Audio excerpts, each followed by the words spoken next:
ইমনা, নতুন একটা খাবার বানাবো, খাবি? তাহলে কি এমন নতুন খাবার বানিয়ে দেখাও তো। প্রথমে একটা বাটিতে 200 গ্রামের মতন সাবু ভালো করে ধুয়ে 1 ঘন্টার মতন ভিজিয়ে রাখতে হবে। তারপরে একটা মিক্সিং জারে নিয়ে সেটাকে মিক্সিং করে বাটিতে সুন্দর করে ঢেলে নিতে হবে সবগুলোকে। তারপরে হাতে একটু ঘি নিয়ে সুন্দর করে সাবুটাকে মাখাতে হবে। তারপরে মাখিয়ে সুন্দর করে এই যে হাতে নিয়ে কিছুটা গোল গোল করে সবগুলোকে বানিয়ে নিতে হবে।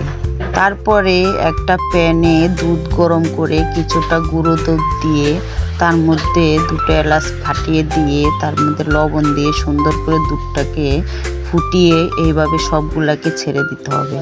তারপরে ভালো করে ফুটিয়ে এইভাবে নামিয়ে নিতে হবে। দেখো বন্ধুরা, কতটা সুন্দর লাগছে দেখতে। তোমরাও এভাবে বাড়িতে বানিয়ে খেয়ে আমাকে কমেন্টে জানাবা কেমন হয়েছে। আর দেখো বন্ধুরা, কতটা সুন্দর সফট হয়েছে।